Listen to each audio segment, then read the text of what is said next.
Olá pessoal, do Sou Mais Edu, professora Shelly de Artes falando, e vamos hoje estudar mais um movimento artístico da arte contemporânea, tá? Vamos estudar hoje a respeito do hiperrealismo. Nós vimos anteriormente em relação ao fotorrealismo, tá? E a gente vai ver também um pouquinho a respeito do hiperrealismo. Tem algumas semelhanças entre esses dois movimentos, tá? Então a gente vai verificar agora o que é o hiperrealismo. Hiperrealismo é um gênero de pintura e escultura que tem um efeito semelhante ao da fotografia de alta resolução, tá? Qual que é a semelhança em relação ao hiperrealismo e o fotorrealismo? É que o fotorrealismo ele vai utilizar como base a imagem produzida pela máquina fotográfica para poder produzir as suas obras, tá? E aqui do hiperrealismo, a obra ela é tão real que ela parece mais uma fotografia. Olha que interessante. Esta corrente artística cria imagens tecnicamente tão parecidas a uma fotografia, simulando uma ilusão da realidade. Vamos ver. A palavra hiperrealismo ou superrealismo, né, apareceu pela primeira vez como título em uma exposição organizada pelo galerista belga Yves Brachot em 73. Os princípios essenciais do hiperrealismo também são chamados de superrealismo, ou seja, são os mesmos do fotorrealismo, sempre usando uma fotografia como modelo para a sua obra. Então, essa é uma das semelhanças, eles vão usar a fotografia como base para a construção aí das suas obras, tá bom? Isso enfatiza a importância que a fotografia vem ganhando no campo da arte. A fotografia aí, ela tem uma importância muito grande dentro das artes visuais e também sendo utilizada como suporte também para as artes plásticas, né? E ela...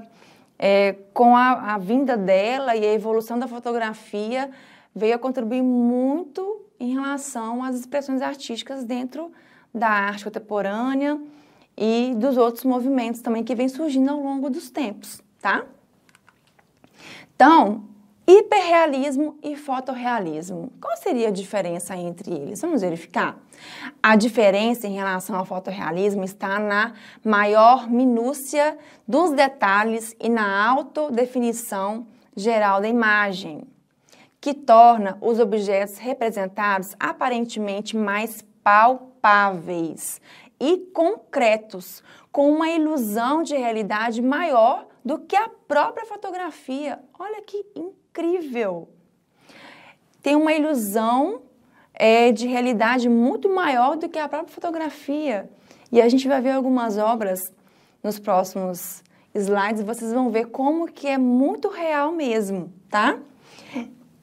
Isso se deve à evolução da tecnologia, que vem colocando no mercado câmeras fotográficas com poder cada vez maior. Alguns acreditam que os hiperrealistas também acrescentam maior emotividade às obras do que os fotorrealistas. Então, olha que interessante, a gente está trabalhando muito a questão do realismo, né? Da ilusão de ótica que se dá de se ver uma imagem, parece que é uma fotografia, mas na verdade é uma pintura. Parece que é uma escultura, mas ela é tão real, quase que mais do que até a própria imagem que se vê numa fotografia. Olha que interessante. Tanto pintores como escultores hiperrealistas usam recursos mecânicos ou ópticos para transferir a imagem fotográfica para a técnica de sua eleição, como moldes, projetores de slides e retículas para sua ampliação, né? Para poder transferir a obra de algum lugar para ampliar ela e ter uma dimensão maior e mais minúcia de detalhes também, muitos utilizam de mecanismos tecnológicos. Um exemplo disso é o projetor de slides, por exemplo. Ele pega a imagem, projeta num campo muito maior e ele consegue ter uma definição, uma alta definição sobre aquela imagem e conseguir trabalhar em cima daquele molde, tá? Características. Precisão dos detalhes das pinturas, como a sombra, a luz, o brilho e a textura. Seus temas são coisas reais como pessoas, paisagens, animais, esculturas. São imagens pré-fabricadas e com cores super realistas, geralmente confundidas com a fotografia. Então, a palavra aqui chave é realidade, né? Ilusão de ótica, parecer que é uma fotografia, mas na verdade é uma outra maneira artística de se reproduzir determinada imagem, tá?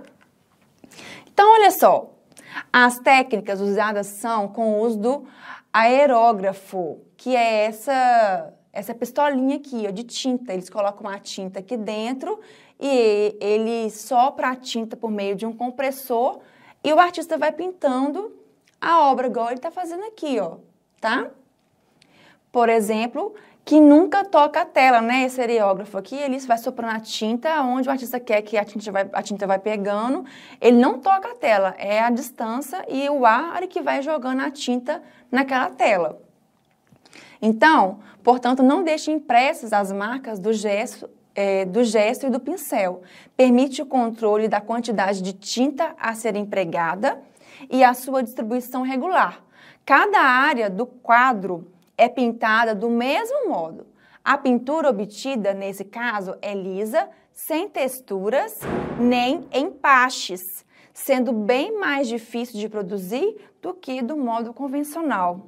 Olha que interessante, né? Então, além dos pincéis tradicionalmente muito utilizados na pintura, aqui nós temos aí um outro equipamento que o pintor também ele pode estar utilizando para estar fazendo as suas pinturas, como é o caso desse equipamento aí do aerógrafo, tá? Então vamos lá, vamos conhecer aqui algumas obras de arte, alguns artistas que fazem parte desse movimento do hiperrealismo, tá? Então, o Edvard Hopper é um dos pioneiros do realismo. Essa daqui é alguma das obras que ele pintou, um autorretrato dele mesmo e também uma outra obra chamada Aves da Noite, né? Esse aqui foi o percussor aí, um dos percussores desse movimento. Então, esses quadros aqui são quadros mais antigos, mas a gente vai vendo aí a evolução disso ao longo das próximas imagens, tá bom? O outro artista é o Richard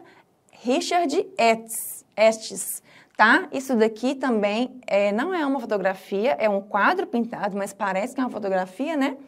E essa outra obra aqui também é uma escada rolante, mas parece que é uma fotografia, também é outra obra do hiperrealismo.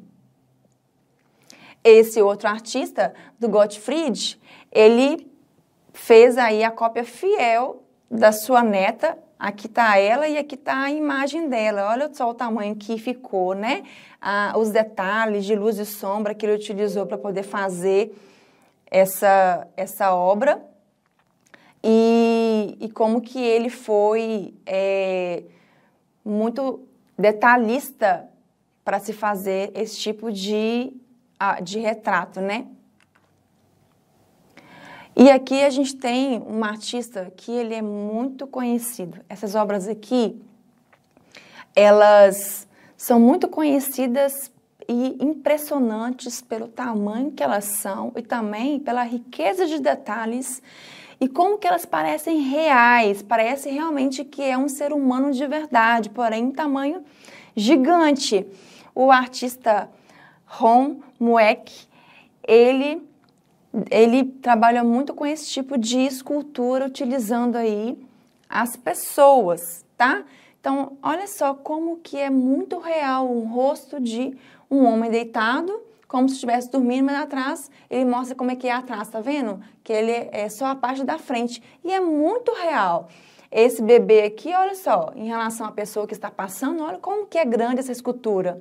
Parece que é um bebê que acabou de nascer. Olha a riqueza de detalhes que ele utilizou nessa escultura aqui. E esse daqui também é ele fazendo, né, ele pintando também o rosto e o busto de um rapaz, né? Olha como que é muito real, é muito interessante de ver a minuciosidade do trabalho do hiperrealismo, tá?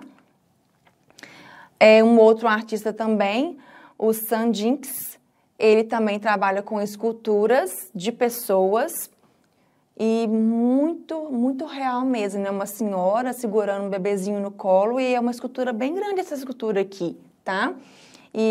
Uma outra senhora, né, com um homem no colo aí, né, parece ser o filho dela. Olha como que é real, né? Olha como que realmente parece que é uma fotografia, você olhando de longe, mas quando vai chegar perto para poder ver, é uma escultura. Aqui é o rosto dele, que ele fez bem grande, né, de perfil, de um tamanho bem considerável. Também uma outra maneira que ele utilizou para representar a sua obra. Tá? Então, olha que interessante, pessoal, como que é a questão do hiperrealismo, do fotorrealismo, trabalhando muito com a questão da fotografia aí como um suporte também, né, para realizar as suas obras, e a riqueza de detalhes que tem o hiperrealismo, que foi o que acabamos de estudar, tá bom? Bons estudos para vocês e até a próxima. Tchau, tchau!